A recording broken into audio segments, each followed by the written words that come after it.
Vamos começar? Que Deus nos abençoe, nos dê uma boa manhã, que a palavra de Deus frutifique em nossos corações e mentes.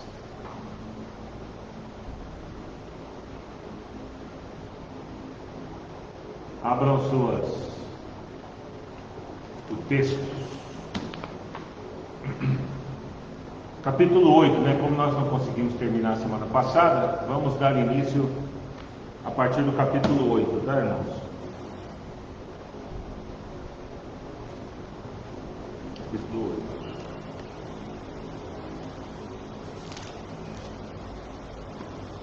Capítulo muito pregado, a gente se ouve muita pregação, neles, Vamos lá.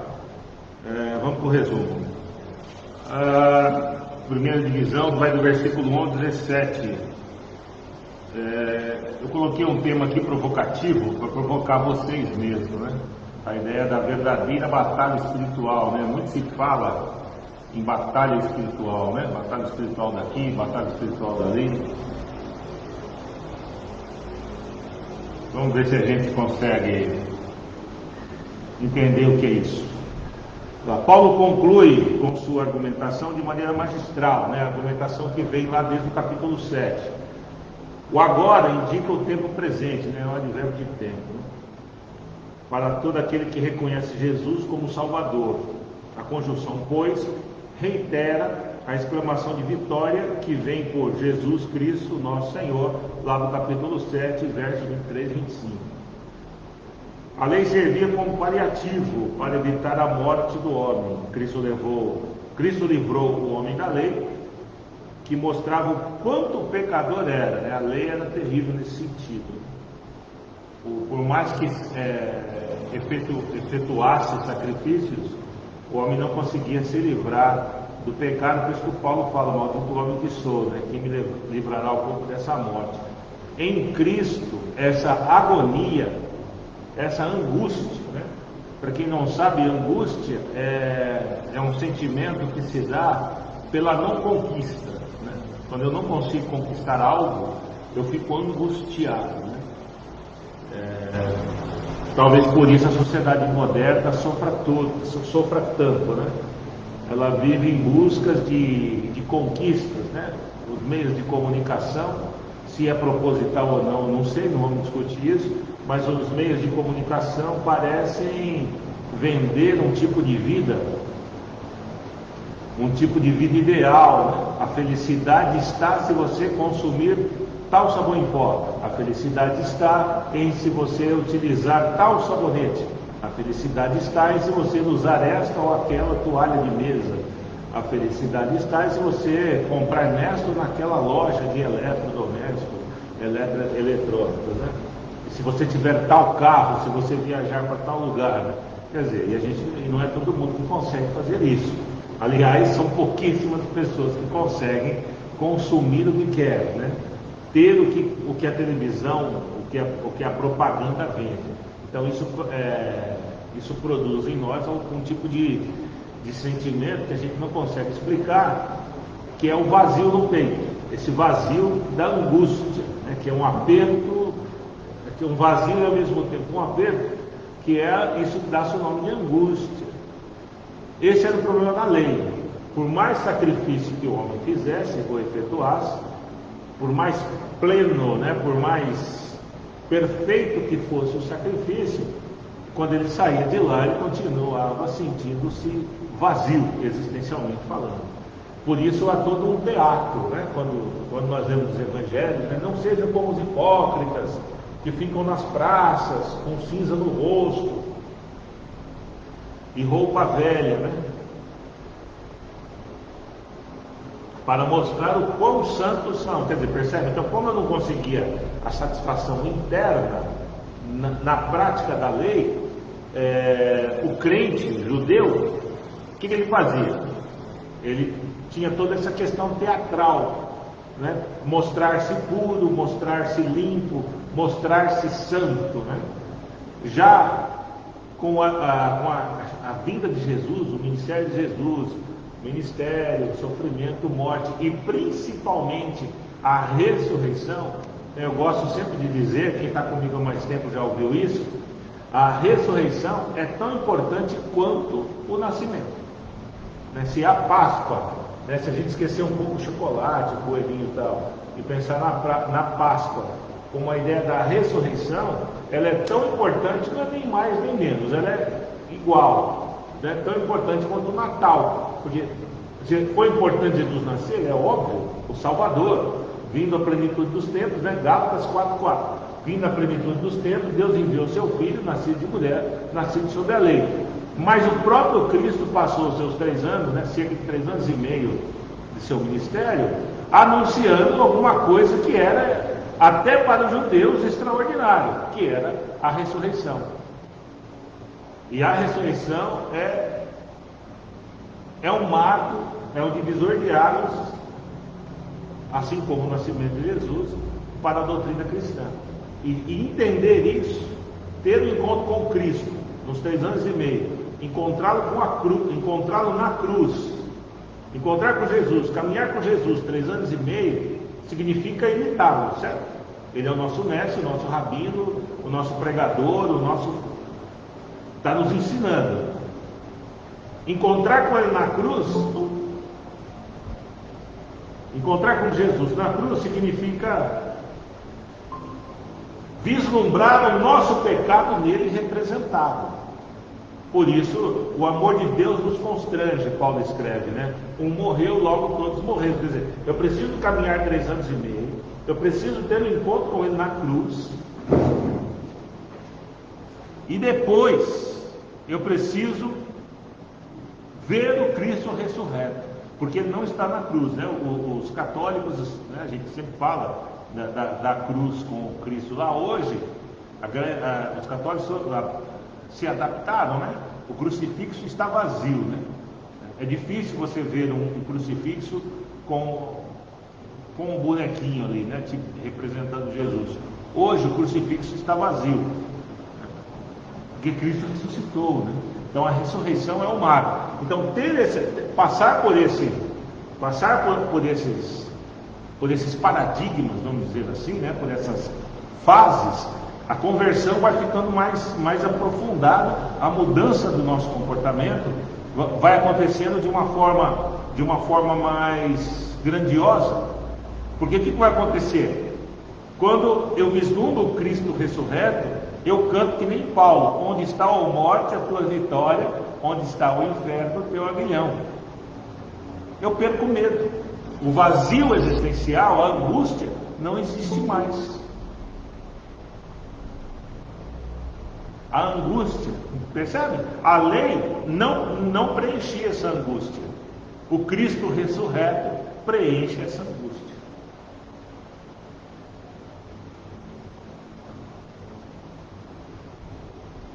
A lei servia, vamos voltar para a apostila, a lei servia como paliativo para evitar a morte do homem. Cristo livrou o homem da lei, que mostrava o quão pecador era e, portanto, merecedor da morte.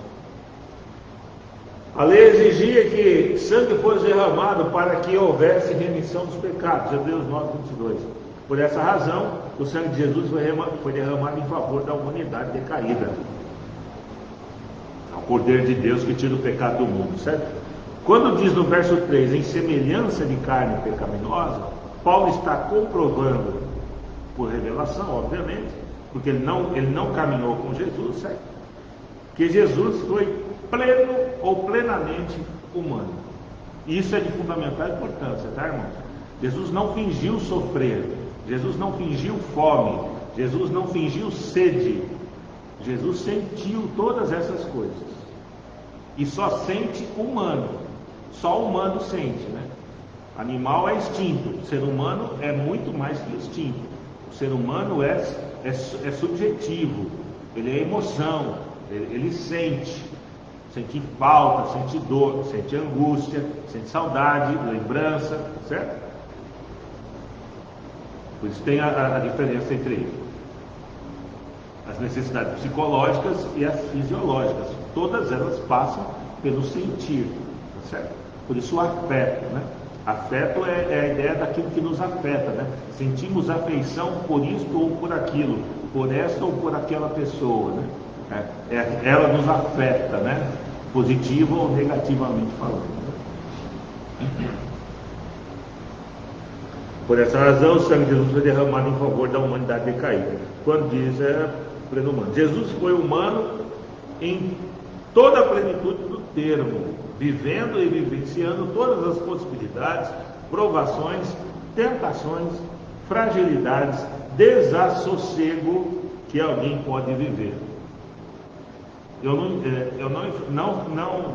Falar isso do Cristo dos Evangelhos não é enfraquecê-lo, muito pelo contrário, é fortalecê-lo. Por quê? Porque ele foi plenamente humano, assim como nós, né? E reconhecer isso significa deixar a angústia de lado, né? A angústia do medo do porvir, do medo do amanhã, do medo do que há do outro lado. Será que eu vou mesmo para o céu? Quem sou eu? De onde eu vim? Ter um encontro com o Cristo dos Evangelhos, caminhar com Ele até a cruz e vislumbrá-lo ao terceiro dia ressuscitado, essa angústia sai, entendeu? Se não sai, marca uma sessão de terapia e a gente faz aconselhamento pastoral e vai ficar livre dessa angústia. E como o homem que foi, venceu todas as batalhas espirituais para que os crentes cristãos pudessem tê-lo como modelo. Se Cristo venceu, a gente vence também, porque ele não venceu como Deus, ele venceu como homem que era, tá certo? Por isso a gente tem que ter em Jesus um modelo de vida, para que vivendo como ele alcancemos, né, a salvação nele proposta. Sendo, pois, imitadores de Jesus, o crente cristão passa a ser a habitação de Deus e Espírito. Isso é maravilhoso, né? Cristo venceu o pecado na carne. Quando carne aqui não é só corpo, certo? É nossas emoções, nossos sentimentos. Ou seja, resistindo ao pecado inerente à humanidade. Por que é inerente? Porque a gente não consegue não pecar, a gente peca naturalmente. Pecar é gostoso, pecar faz bem ao nosso corpo. Não pecar é que é terrível, né? É como uma criança que faz arte. Quando você fala para ela, não faça, ela faz. O ser humano peca naturalmente. O pecado é natural, é prazeroso, né? Felicidade é uma coisa, prazer é outra coisa, certo? Então o nosso organismo, vamos chamar assim, ele sente prazer no pecado. Por isso não pecar dá trabalho. Não pecar dá muito trabalho. Santificação, né, que é jejum, oração, ir à igreja, ler a Bíblia, dizimar, ofertar, né? Por que existem esses conflitos, né? Atualizar a Bíblia, né? É pecado, ou não é pecado isso? Outro dia perguntaram para mim, um crente, filho de pastor, quem inventou o pecado? Eu não sabia nem o que responder. Confesso que ele me pegou não desprevenido, mas eu fiquei chocado por um filho de pastor, um homem com 48 anos de idade, me chamou no particular e perguntou para mim, quem inventou o pecado? Eu não sabia o que responder, honestamente. Eu esperava isso de qualquer outra pessoa, menos dele.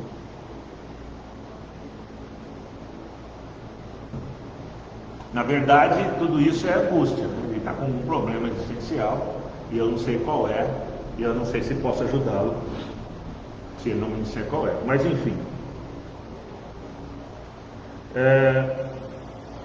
resistindo ao pecado inerente à humanidade. Por isso, todo aquele que nele crê pode vencer-se a si mesmo, resistindo aos desejos humanos de satisfação pessoal concupiscente. É o desejo sem controle, né? Lembra que eu falei agora há pouco? Nós assistimos, eu trabalhei na Fundação Casa quase 11 meses como oficineiro, né? Dando aula para os adolescentes. E é vergonhoso dizer isso, mas cerca de 70% dos meninos que ali estavam, não devem ter mudado isso, são filhos de crentes. São filhos de crentes.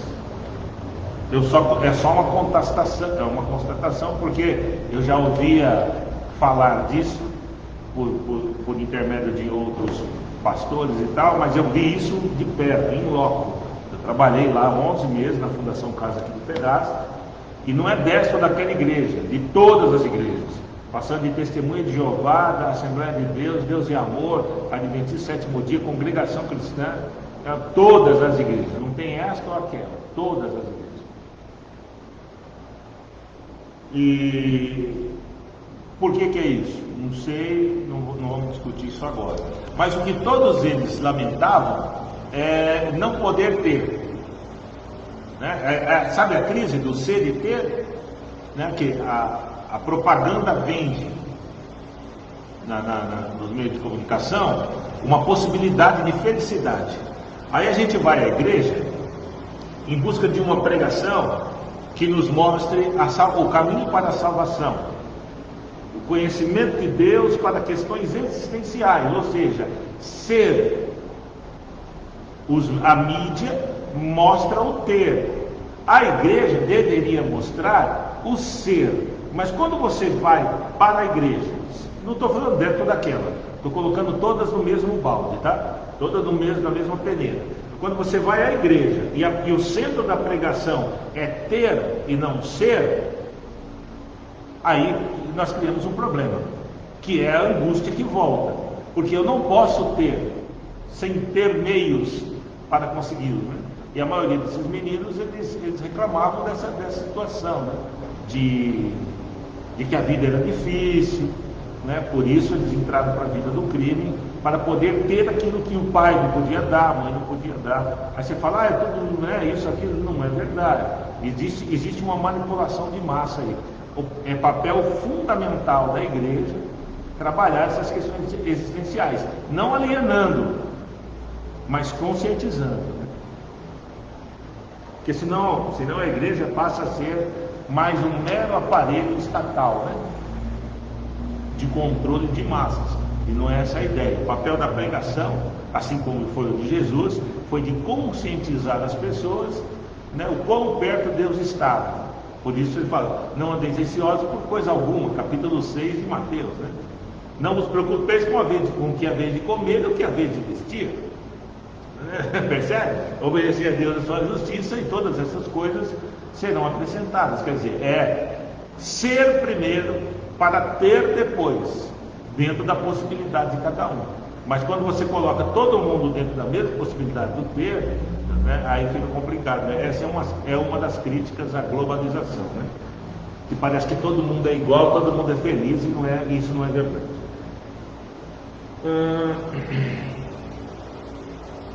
Inerente à humanidade, vencer-se a si mesmo, resistir aos desejos humanos de satisfação pessoal, concupiscência. Né? Concupiscência é o desejo sem controle. A verdadeira batalha espiritual não ocorre fora do crente, mas sim em seu interior. O meu maior inimigo, irmãos, não é Satanás, não é o diabo. O meu maior inimigo sou eu mesmo, né? Por isso que Paulo fala em uma de suas cartas, eu esmurro a mim mesmo, para que porventura com a minha pregação eu salve a outros e não me salve, né?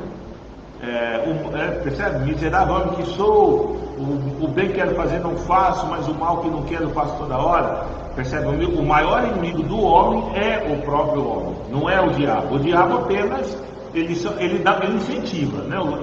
Aquele que a gente fala que ele lança setas, etc.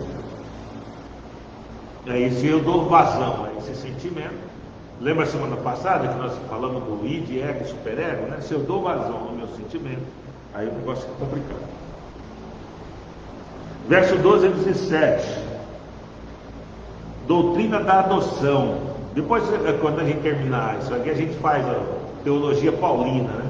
Ou teologia de Romanos, para a gente estudar essas coisas. Percebe que em Romanos é muito rico, né? É a carta que ele escreveu com mais experiência. Então nós temos a doutrina da justificação, a doutrina da adoção, entre outras coisas. Adoção é um benefício da salvação. O crente cristão tem direitos garantidos por Jesus. Por isso são cordeiros com Cristo. Verso 17. Os termos utilizados por Paulo para enfatizar essa afiliação em Deus é Abba Pai.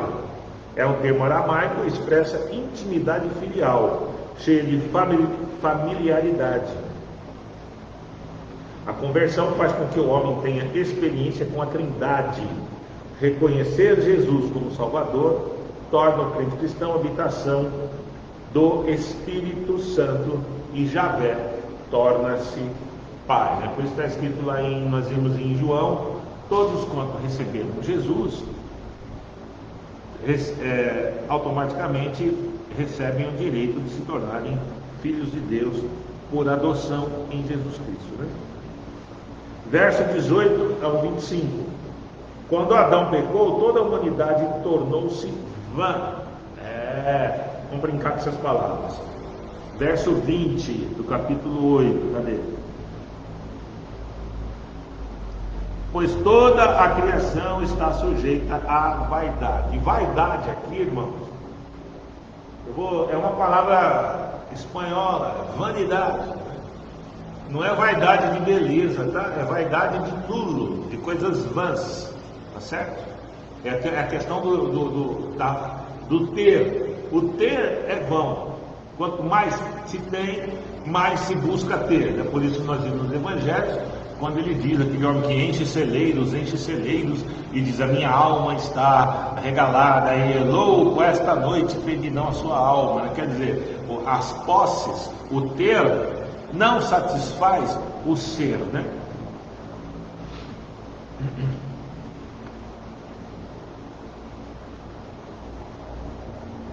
Na queda, Gênesis 3, toda a criação de Deus foi exposta à vanidade, a ideia de vão, frivolidade, nulidade. Mesmo a natureza sofreu mudanças por causa de Adão, passando a possuir espinhos, cardos e abrolhos. Paulo estava, são coisas rochosas, essas coisas assim. Paulo está nesses versículos fazendo contraponto entre a natureza humana e a espiritual, e entre a vida na terra e a vida nos céus. Vamos lá. Versos 26 a 30. O Espírito Santo intercede pelo crente salvo, que não sabe orar, pois a natureza humana é falha e geralmente busca satisfações pessoais. É o que a gente vem dizendo, como meio de satisfação emocional ou de preenchimento, dessas emoções. Eu estou feliz porque comprei um carro novo, por exemplo. O número de divórcios entre crentes aumentou vertiginosamente. E não aumentou porque aumentou proporcionalmente o número de crentes no Brasil.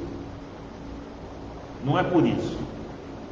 Isso aconteceu, é verdade. Mas o que falta de verdade é um discipulamento real, É um catecismo, como diria os católicos, Catequese mesmo, ensinar os princípios da salvação, os benefícios da salvação, todas essas coisas, Como isso não acontece, a gente vive em busca de posses,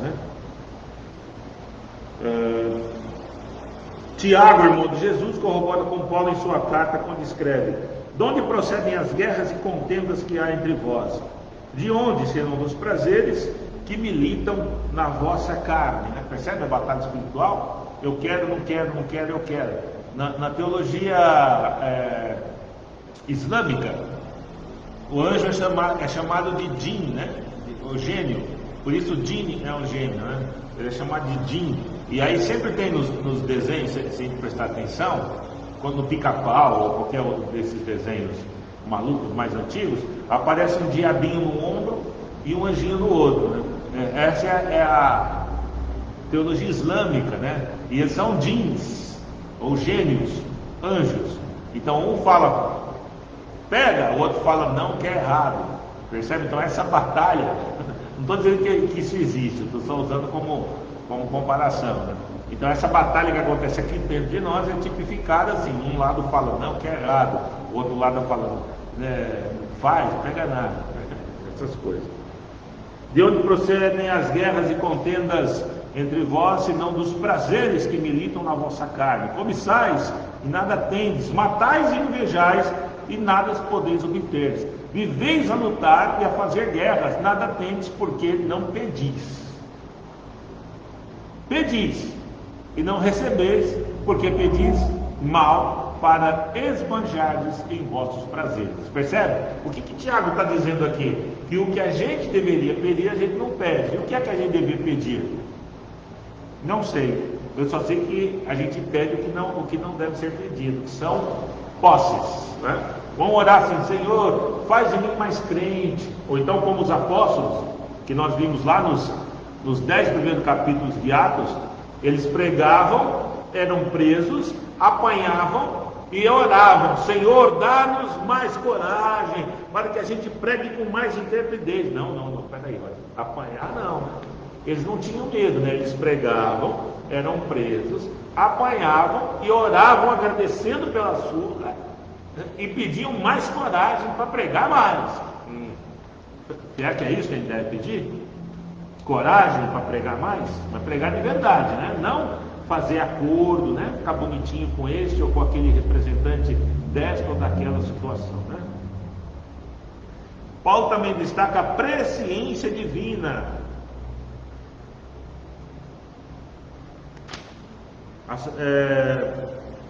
Verso 28, 29 a 30.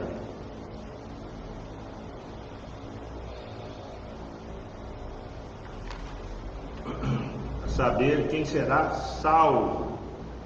Verso 29 a 30. Todas as coisas que cooperam para o bem daquele que ama a Deus são descritas nos versos seguintes, onde Paulo descreve os atributos divinos. A saber, primeiro, presciência. Esses versículos aqui, irmãos, a gente precisa pensar um pouquinho neles. Vou ler aqui, depois vou ler os versículos, tá? Primeiro, presciência. Esse atributo está intimamente ligado ou relacionado à onisciência de Deus. Deus com letra maiúscula, tá? Isso aí é erro de digitação do Edson. Que é um atributo absoluto de Deus. Deus sabe todas as coisas.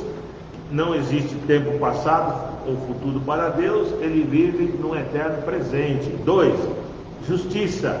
Quando dizes que Deus predestinou para ser conformes à imagem de seu Filho, diz respeito a um atributo relativo de Deus para com sua criação, relativo no sentido de relacionamento, pois o homem, não podendo salvar-se a si mesmo, foi necessário que Cristo morresse em seu lugar, para que por isso todo crente cristão passa a ter a imagem de Cristo.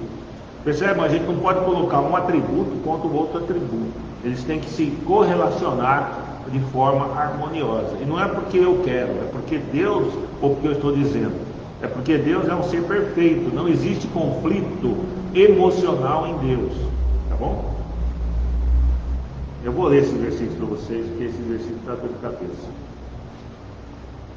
Vou ler do 28 ao 30. Sabemos que todas as coisas cooperam para o bem daqueles que amam a Deus, daqueles que são chamados segundo o seu propósito.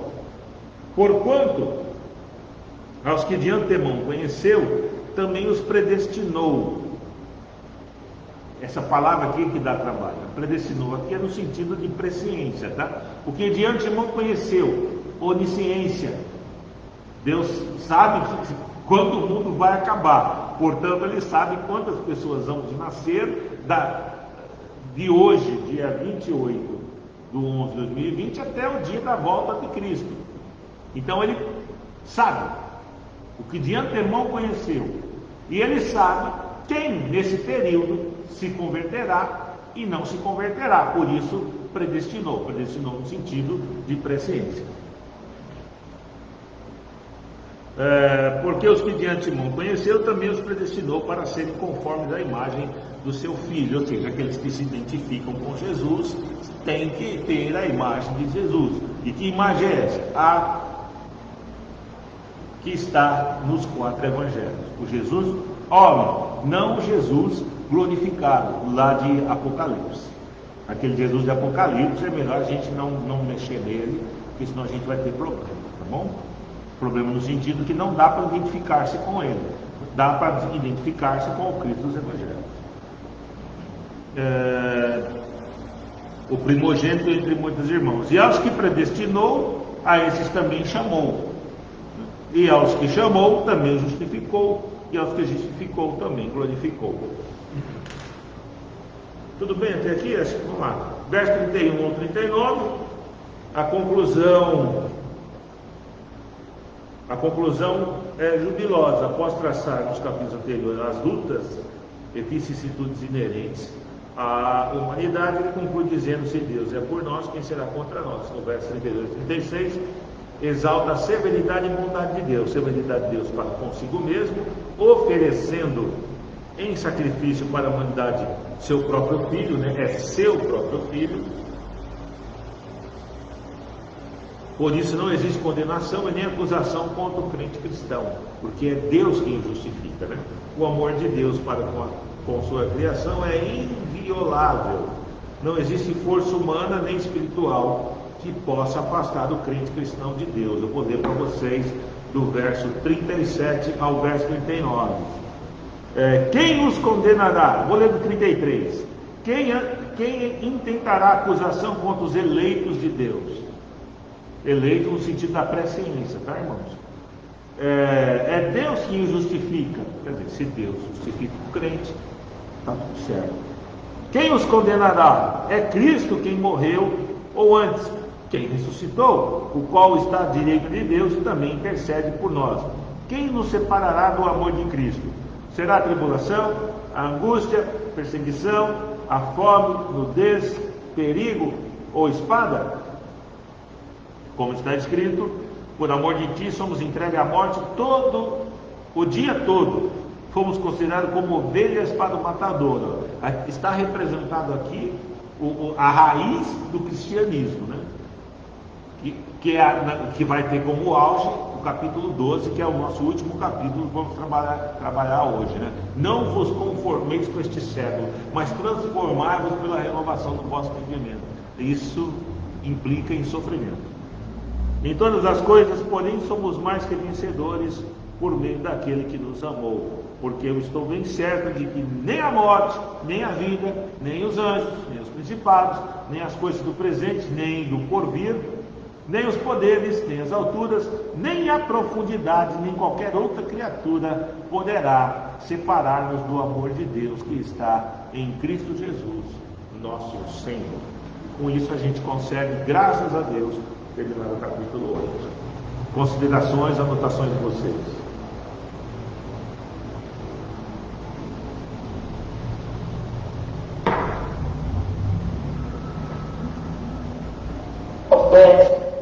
Opa! Romanos 8:3 fala assim: portanto, que é impossível a lei, Cristo, quando estava enfermo na carne, Deus enviou seu Filho em semelhança da carne do pecado. Pelo pecado condenou o pecado na carne. O que significa dizer pelo pecado condenou o pecado na carne? Pelo pecado da humanidade condenou o pecado na carne de Jesus. Em Jesus foi representado todos os nossos pecados. Eu fico muito triste, de verdade mesmo, eu fico muito triste quando eu vejo Jesus gritando Eli, Eli, os Lama Sabachthani, Deus meu, por que me abandonaste? Porque diferente de Adão, o pobre Adão, ele erra, ele come do fruto, seja lá o que isso significa. Então, comeu do fruto da árvore do conhecimento do bem e do mal, e ao fazer isso, automaticamente ele vê esse pecador e se esconde. Deus vem e fala: Adão, cadê você? Como se Deus não soubesse.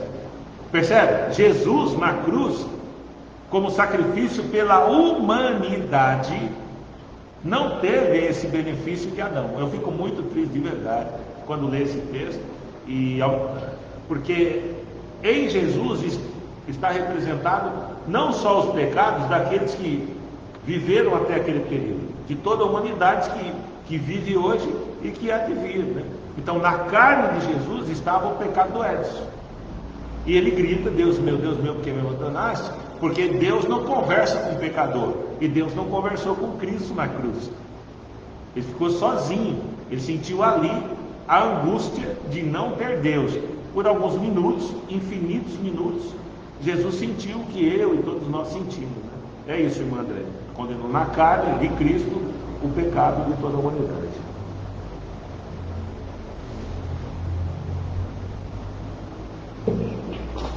Obrigado. Nada.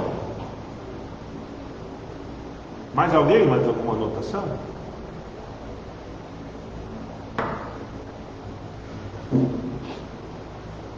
Vocês estão bonzinhos hoje, né? Até a irmã Andréia só fez uma colocação. Estão bonzinhos. Vamos lá, capítulo 9. Primeira subdivisão do verso 1 ao verso 18. Javé, ou Jeová, e o povo eleito. Nos versículos 1 ao 5, Paulo resume a obra de Deus e seu compromisso com os israelitas. Quando diz no verso 1 a 2, 1, 2 e 3, que sente dor, tristeza e que chegaria ao ponto de escolher ser amaldiçoado, é porque tem noção da dimensão das obras que Deus realizou com os descendentes de Jacó, bem como a dimensão do projeto de salvação a eles compartilhado.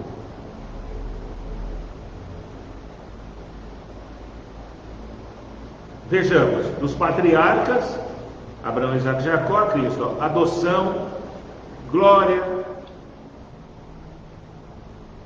alianças, legislação, culto e promessas.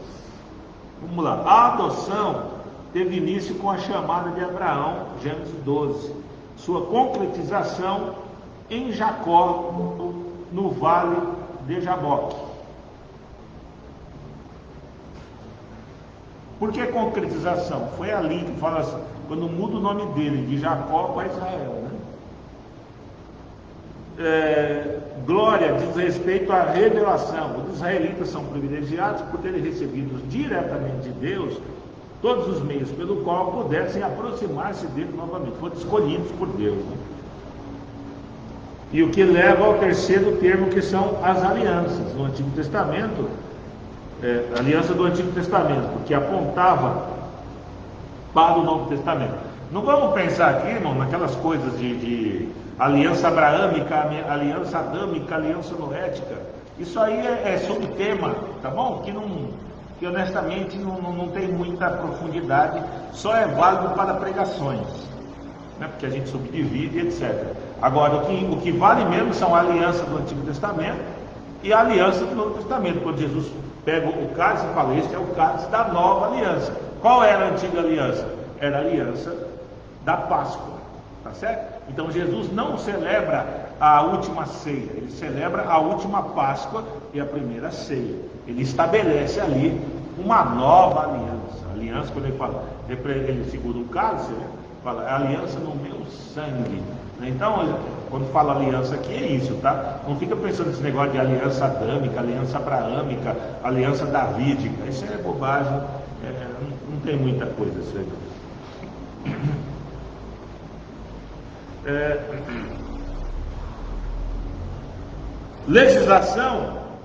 A legislação ou promulgação da lei foi o meio pelo qual os israelitas vieram a ser ou se tornar povo.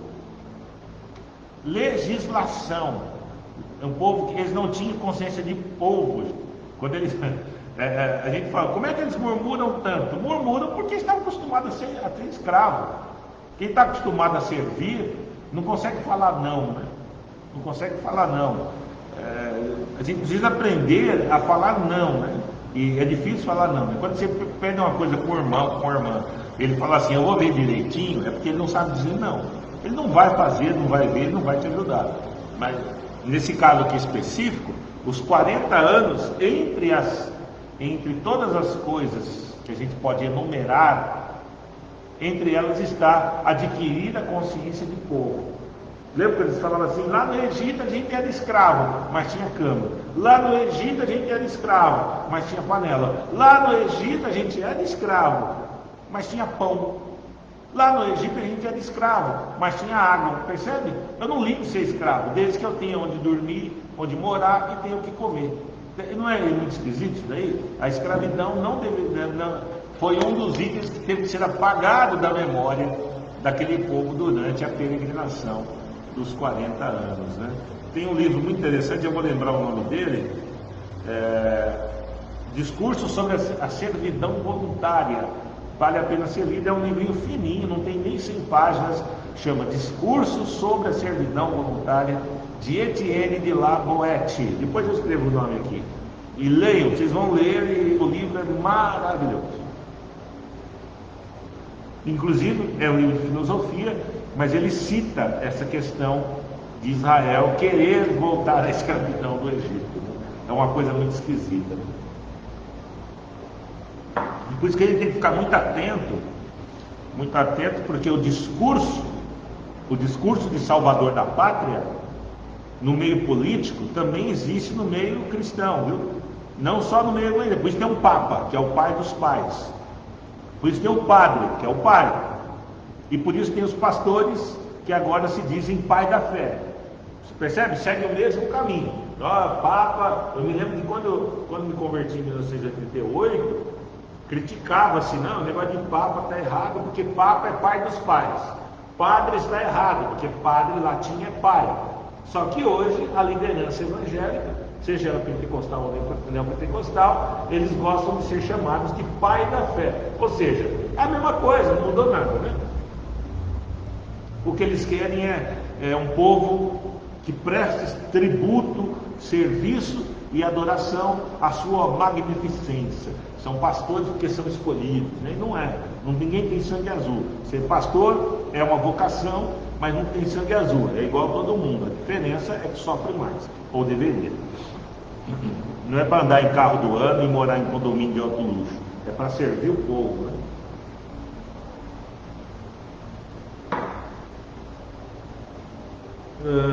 Legislação foi o meio pelo qual os israelitas vieram a ser ou tornar-se povo, e consequentemente tornar-se uma nação, pois eram nômades espalhados pelo deserto, que através de José, filho de Jacó, foram habitar no Egito, mas tornaram-se escravos, e por intermédio de Moisés e a peregrinação no deserto, que durou 40 anos, como está registrado em Êxodo 16:35, foram libertos do jugo da escravidão, período pelo qual passaram pelo aprendizado de civilidade, religiosidade e liderança.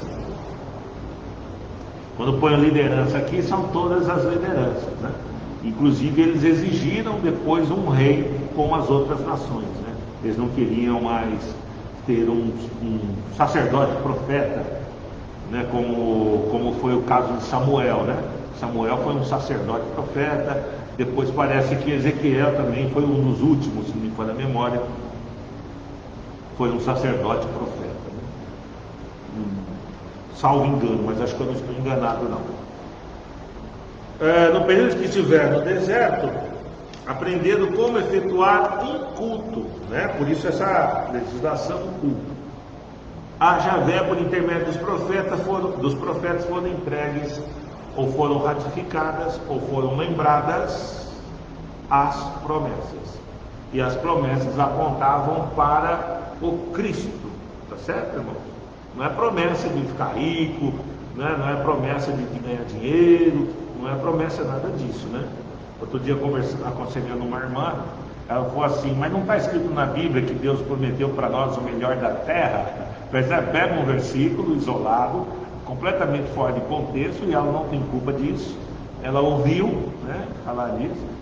Quer dizer, eu não posso. Ser pobre é maldição, né? Ser pobre é do diabo, por exemplo, né? Por quê?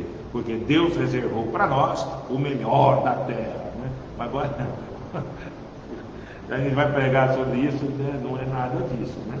É igual a ideia dos gafanhotos lá, né? O devorador, o sei lá o que, e põe isso, quem não der dízimo, esses gafanhotos vão lá na sua casa. Não necessariamente, né? Não tem nada a ver uma coisa com a outra. O crente tem que ser dizimista, mas não para se tornar próspero financeiramente. Ele tem que ser dizimista, porque é a obrigação do crente, né? Não para buscar ser abençoado, mas por ser abençoado. Você fala, mas isso é só um jogo semântico. Não é não. Não é jogo semântico não.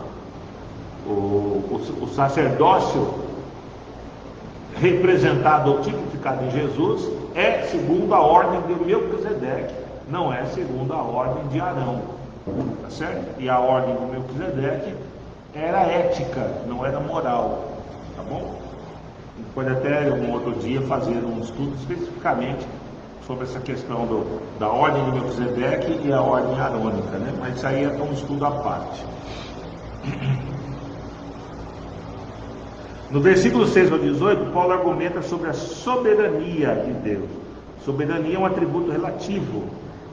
Por quê? Porque é de relacional. Ele só pode ser soberano se tiver a quem exercer sua soberania. Sobre os anjos, é óbvio, e sobre a humanidade criada. Cito o exemplo de Isaac como sendo ele o filho da promessa, e por ele são eleitos os verdadeiros israelitas. Rebeca e seus dois filhos, Esaú e Jacó, isso aqui dá trabalho, né? Sendo Jacó o herdeiro da primogenitura, versos 10 e 15, e por fim cita Faraó, que endureceu o coração para Deus. Para entendermos esse capítulo, que aborda a soberania de Deus, precisamos entender que os atributos divinos não se contrapõem uns aos outros. Pelo contrário, sendo Deus perfeito, seus atributos agem em harmonia com sua perfeição e divindade. Javé elegeu em Abraão um povo para revelar-se, sua escolha para revelar-se. Sua escolha se deu por ser um Deus que sonda os corações e tudo sabe, onisciência, que é o atributo absoluto, ou seja, somente a Trindade possui. Abraão, ter tido um filho com Agar, não invalidou a promessa e o seu chamado. Pelo contrário, por ser misericordioso, que é um atributo relativo, Javé permitiu que isso acontecesse. Sendo Abraão um homem, é, portanto, imperfeito. Javé é perfeito e não tem variação de mudança, como está escrito em Tiago 1:17. Misericórdia é um atributo relativo, que exprime a relação entre o ser todo-poderoso de Deus e a sua criação, principalmente o homem, por ser moral e racional. Permitindo que Abraão agisse como agiu, mostra-se também um Deus de amor. Amor é também outro atributo relativo, e por amor à sua criação, permite que ela tome escolhas por si mesmo, pois o homem é dotado de razão, emoção e vontade própria. Deus não anula na nossa conversão esses atributos humanos, tá? Vontade própria chamamos também de livre-arbítrio.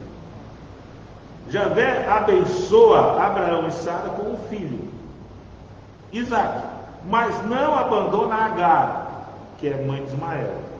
Pelo contrário, revela-se a Agar, que o chama de El-Roi, lá em Gênesis 16:13. Isso é maravilhoso, irmão. Abraão teve um filho com Agar e depois dispensa Agar, manda ela embora com comida e água. No meio do caminho a água acaba, a comida acaba, a criança chora. Agar não sabia o que fazer, larga a criança lá para morrer e se afasta.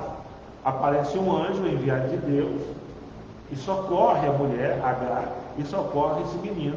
Esse menino é Ismael, pai dos ismaelitas e dos islâmicos, né? E abençoa Ismael. Junto à onisciência está a presciência, ou seja, Deus sabe de antemão o que vai acontecer. Por isso escolhe Jacó e não Esaú. Como o escritor de Hebreus deixa claro, Esaú foi profano, vendendo a sua primogenitura por um prato de comida. Ou seja, a escolha por Jacó é por saber que ele valorizaria a dádiva da primogenitura. Primogenitura, o que a gente consegue inferir aqui, concluir ou deduzir aqui? Que a primogenitura necessariamente não era por ser o primeiro, mas era por ser o mais abençoado, ou aquele que receberia a bênção do pai, certo? Por fim, Paulo fala sobre Faraó. Deus endureceu o coração de Faraó ou Faraó endureceu o coração para Deus? Para entendermos essa situação, precisamos saber que o termo Faraó não é um nome, e sim um título. Assim como César dos imperadores romanos, e Führer de Hitler. Esses títulos davam a quem os possuía superioridade sobre seus comandantes, como sendo eles escolhidos por serem especiais ou representantes de deuses.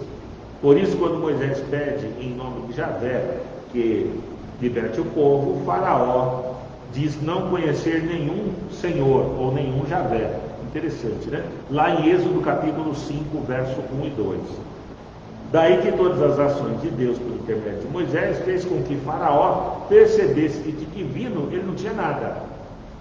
E sendo um homem mau, é mau com U, né? Não sei. Endurece seu coração para Deus.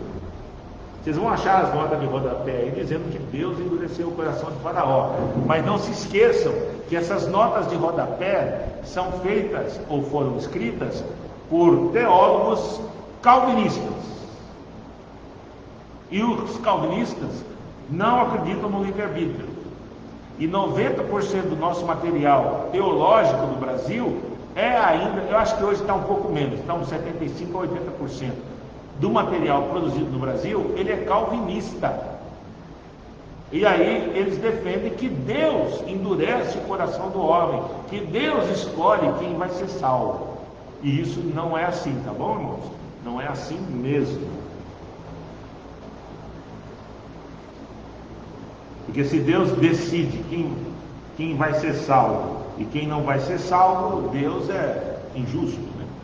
Ele anula a vontade humana. E Deus não faz isso. Vamos caminhar aqui, senão a gente não termina, né? Vamos lá.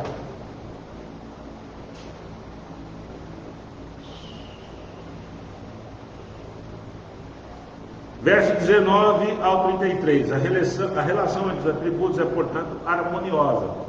Deus, sendo soberano, exerce sobre sua criação soberania, que é um atributo relativo, e assim sendo, revela-se a todos, aos eleitos, Israel e aos gentios. Mesmo que os israelitas questionem o porquê disso, a misericórdia de Deus revela outro atributo, a saber, longanimidade. Israel, sendo o povo eleito, considera superior aos outros povos, mas Javé não age assim.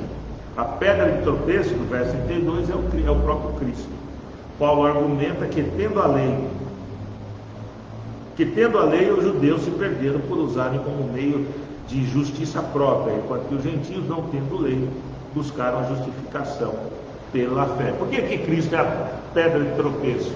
Porque o discurso de Jesus, ele pregava uma salvação universal. Eu não estou falando de salvação universalista, porque a dimensão da salvação era para todos quantos se aproximassem de Deus, não somente para os judeus, tá? Estou falando de universalismo aqui, que é aquela ideia maluca de que no final todo mundo será salvo. Não é disso que eu estou falando, tá bom? Com isso a gente termina o capítulo 10. Vamos para as anotações e observações de vocês.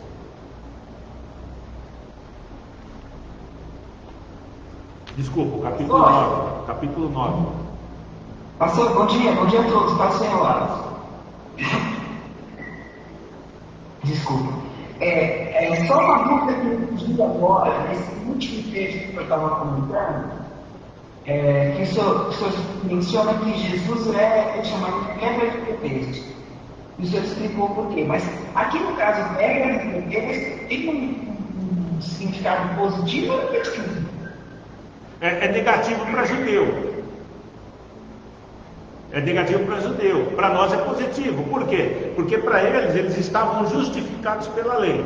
Então eu não preciso de mais nada. Todo mundo é miserável e vai para o inferno. Nós, judeus, temos a lei. Nós somos salvos. Aí surge Jesus. Jesus é uma pedra de tropeço. Para os judeus, não para nós. Tá, entendi. Para nós ele é a pedra de fundamento. É nele que estamos fundamentados. Por isso que ele fala: sobre esta pedra edificarei a minha igreja. É uma pedra de tropeço para os judeus. Para aquele que se converte ou reconhece como Salvador, é uma pedra de fundamento. Obrigado. Tem outras dúvidas que eu posso falar e depois a gente pergunta, tá? Tá bom.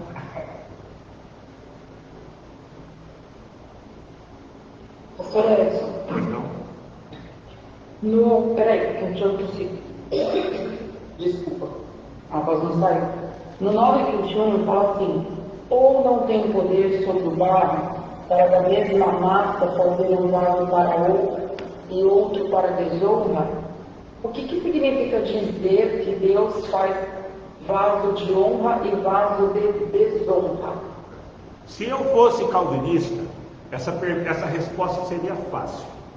Deus, na sua, como é que eles falam?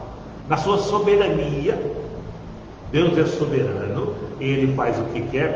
Percebe como é fácil o caminho calvinista? Ele escolhe quem é o vaso de salvação, quem é o vaso de não salvação. Essa é a resposta calvinista. A resposta arminiana, né, não tem outro jeito, ou você é arminiano ou você é calvinista. Eu não gosto de ser chamado arminiano, gosto de ser chamado cristão. A resposta bíblica é: Deus não escolhe quem vai ser salvo. Deus, Ele escolhe o salvo. E quem é o salvo? É aquele que se decide por ser salvo. Então o vaso de desonra é aquele que ouve, mas não aceita. Eu ouvi a mensagem, eu ouvi a pregação. Lembra da parábola do semeador? Mas o meu coração ele é rochoso. Lembra do terreno rochoso? Ele é espinhoso. Lembra do terreno espinhoso? Ele é arenoso, né? Tem vários solos lá na parábola do semeador. Então eu ouço, mas não aceito a mensagem de salvação.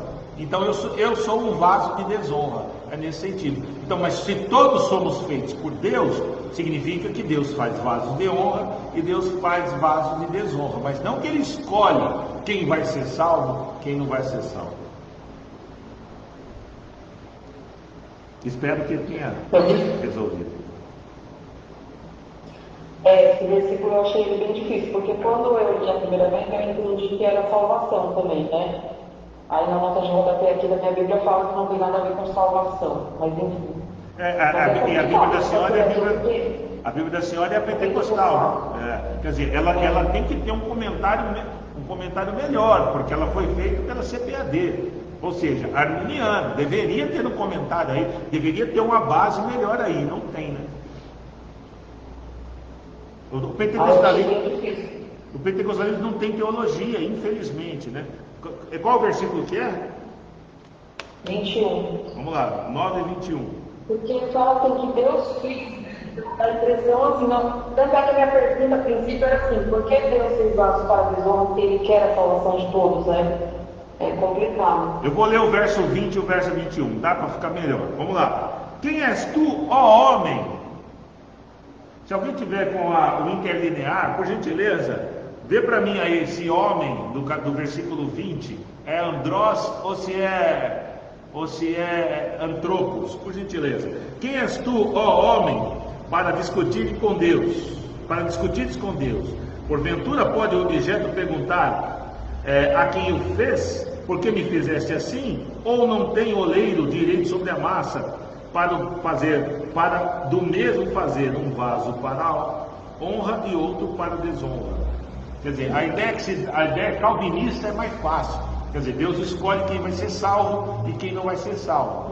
Mas não é essa a questão. A questão é, se eu ouço a mensagem e aceito, eu sou um vaso de honra. Se eu ouço a mensagem e não aceito, eu sou um vaso de desonra. Eu tenho a escolha. Jesus, quando a gente pensa em Jesus, né, nos evangelhos, Jesus optou por obedecer. Ele escolheu obedecer. Então esse é o modelo a ser seguido. Nós homens, humanidade, ou escolhemos obedecer ou escolhemos não obedecer. Por isso que eu disse no início, pecar faz bem, a gente é prazeroso, né? O pecado é bom, é gostoso, né? Ele nos dá satisfação. Já não pecar dá mais trabalho, né? É penoso, santificação. Meu Deus do céu, como é difícil jejuar. Meu Deus, como é difícil orar. Como é difícil vir para a igreja com calor, no frio, na chuva. Percebe? Então, tudo isso está dentro do plano de santificação, né? A gente, vamos nos santificar, como? Jejuando, consagrando, ir na igreja, na Bíblia. Dá mais trabalho, né? A explicação calvinista é mais fácil mesmo, para nós complicar um pouco. Muito mais fácil. E todas as nossas Bíblias, mais de 80%, nossos livros, nossas notas de rodapé, é tudo calvinista. Inclusive essa que eu gosto muito, que é a notada expandida. É calvinista até na unha. Alguém viu aí no interlinear se esse termo homem aqui é andrós ou andropos?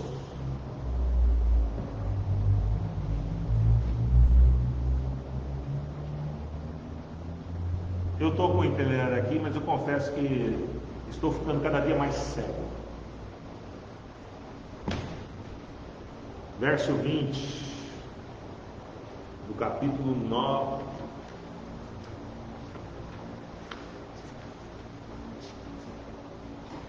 Eu acho que é antropos, professor.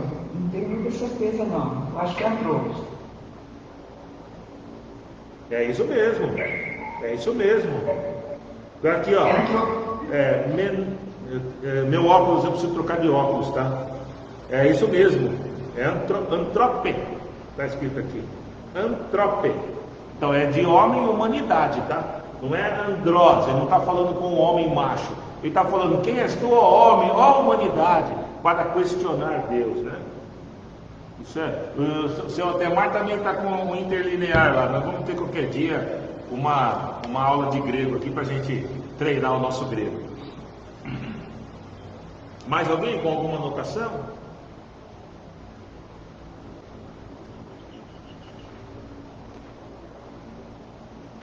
Senão a gente pode falar. Só um momentinho. Logo depois desse versículo que a irmã Andréa citou, que a gente estava discutindo, eu também achei um pouco difícil de entender. Esse 22, do 22 até o 24. Ele menciona o seguinte: continuando essa ideia do oleiro, do vaso, da massa e tal, o oleiro não é capaz de se formar a si próprio, né? Aí o 22 começa assim: ora, se Deus, querendo manifestar sua ira e tornar conhecido o seu poder, suportou com muita longanimidade o vaso de ira. Que vasos de ira são esses? Prontos para a perdição, a fim de que fosse conhecida a riqueza da sua glória para com os vasos de misericórdia. Quem são os vasos de misericórdia? Preparados para a glória, isto é, para conosco. Ele chamou não só bem os judeus, mas deve também vir por nós. Eu vou ler aqui e vou explicando, tá, irmãos? Eu já li o 20 e 21, vou ler o 22. Que diremos, pois, se Deus, querendo mostrar sua ira e dar a conhecer o seu poder, suportou com muita longanimidade os vasos de ira preparados para a perdição?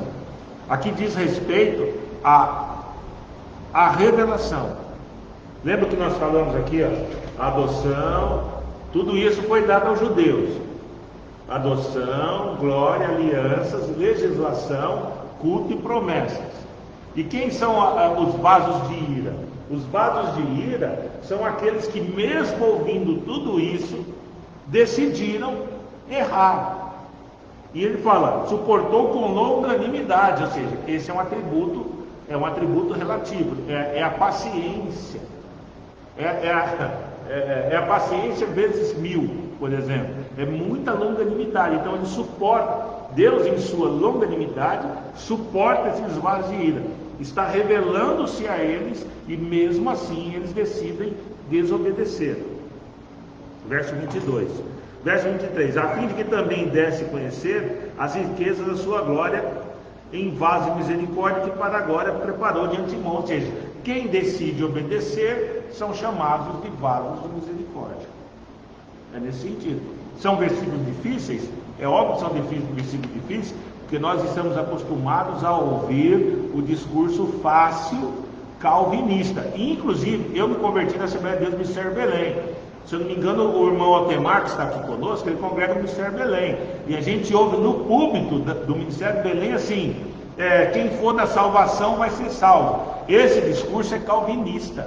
E ele é dito nos púlpitos das igrejas que em tese não deveriam ser calvinistas. Irmão, não existe quem nasceu para ser salvo e quem nasceu para não ser salvo. Todos podem ser salvos. Todos. E todos serão? Não é isso que eu estou dizendo. Porque aí senão seria uma pregação. Eu estaria sendo universalista. E não é isso que eu estou pregando. O que eu estou dizendo é que a pregação deve alcançar todos. E a pessoa decide se aceita ou se não aceita a mensagem de salvação. Quem aceita, vasos de misericórdia. Quem não aceita, vasos de ira. Dá mais trabalho. Dá bem mais trabalho, né, pastor Edson? Porque, por exemplo, no versículo que eu falei, se ele falar assim, Deus fez fatos de honra, mas o homem se perde e vira desonra, mas não, ele afirma que Deus fez a desonra, por isso é complicado. Então, eu entendi, mas assim, é difícil isso aqui. Então, Tem várias coisas difíceis, aliás, né? Então, a ideia de que Deus fez foi Deus que me fez? Ou foi meu pai e minha mãe, no ato conjugal? Foi meu pai e minha mãe que me fez no ato conjugal, certo? Deus não tem lá um balde, um cesto com almas, como pregam os espíritas, né? Que quando uma pessoa vai nascer, ele joga uma alma para essa alma reencarnar. Quem me fez foi meu pai e minha mãe. Então Paulo usa uma linguagem figurada. Deus fez. O Deus fez é permitir que nascesse. Por isso que lá no Antigo Testamento o profeta fala, ele me conheceu no ventre da minha mãe, ou seja, Deus não me fez. Quem me fez foi meu pai e minha mãe no ato conjugal. Isso é ponto pacífico, né? O grande problema, irmã Andréia, irmã Isabel, Tabata, Suzana, irmão Ademar e Vinícius, é essa palavrinha aqui, ó. Soberano.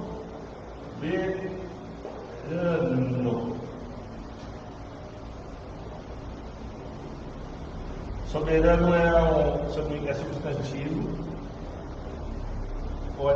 Em Deus é substantivado, né? Soberania.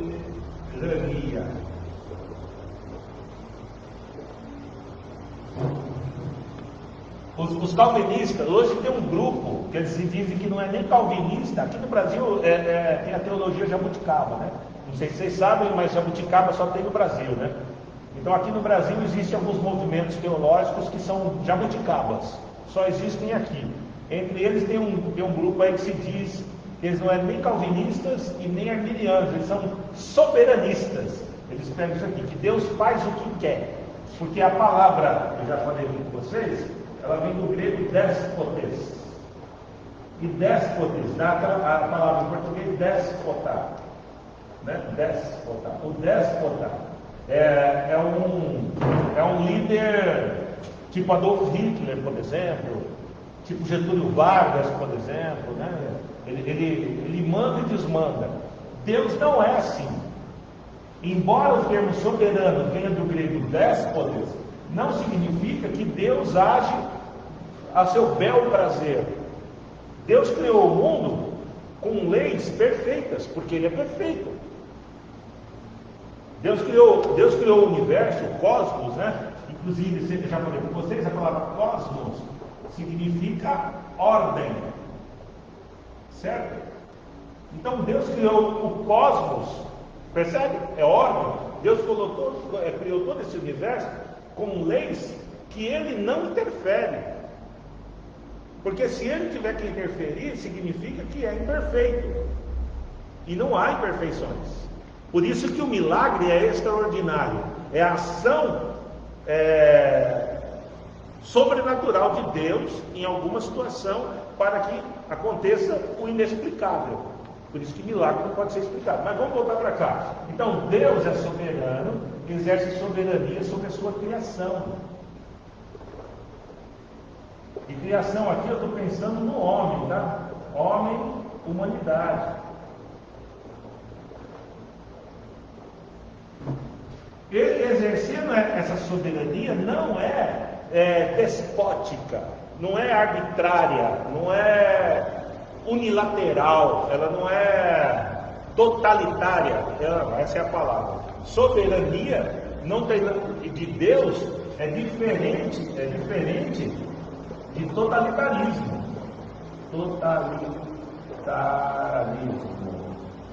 A soberania de Deus é diferente de totalitarismo. A soberania dele está em exercer a sua atividade salvífica, no plano de salvação. Existe aqui um plano de salvação. Vamos desenvolver teologia pentecostal aí. Eu estou com vocês, tá? Que são mais jovens que eu. Vamos desenvolver aí teologia pentecostal. Vamos pensar para desclassificar essa coisa aqui de ele é soberano, faz o que quiser. Deus não faz o que quiser. Mas ele é Deus, ele faz o que quiser. Não. Ele não faz o que quiser. Porque se ele fizesse o que ele quisesse, né, ele não seria perfeito. Ele faz as coisas dentro da perfeição dele. Não dá para explicar. Tem um hino bobinho aí que fala ninguém explica Deus. É aí que a gente para. A gente consegue ir até aqui. Passou disso, quando eu falo assim, Deus faz o que quiser, eu estou anulando, em nome da soberania, o amor, a justiça, a beneficência, a longanimidade. Entendeu? Então, não posso de maneira nenhuma atribuir a Deus algo que ele não faz. Aí eu pergunto assim, né, para os irmãos aí, né? Deus é todo poderoso? Pode fazer qualquer coisa? Pode. Será que seria possível Deus construir um outro ser igual a ele? Não. Deus conseguiria fazer uma pedra que ele não conseguisse mover? Não. Percebe? Porque vamos pensar, tem que pôr a massa cinzenta para funcionar. Dentro da nossa cabecinha, a minha que é grande, ou a do Vinícius que é pequenininha, tem a mesma quantidade de neurônios. Se abrir minha cabeça e puxar esse filamento de neurônio, dá a volta no planeta Terra, independente do tamanho do pote da cabeça, tá certo? Vamos pôr isso para funcionar.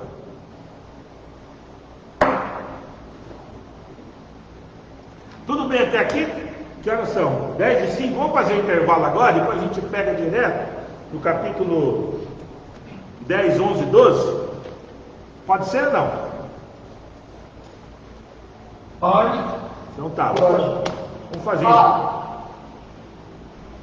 Então vamos lá, vamos fazer um intervalinho, são 10:05. 10:20 a gente volta e a gente vai direto até meio-dia, em nome de Jesus. E eu quero a participação de todos, hein? Estou com saudade de ouvir a voz da irmã Tabata, da irmã Suzana. A gente está quietinho.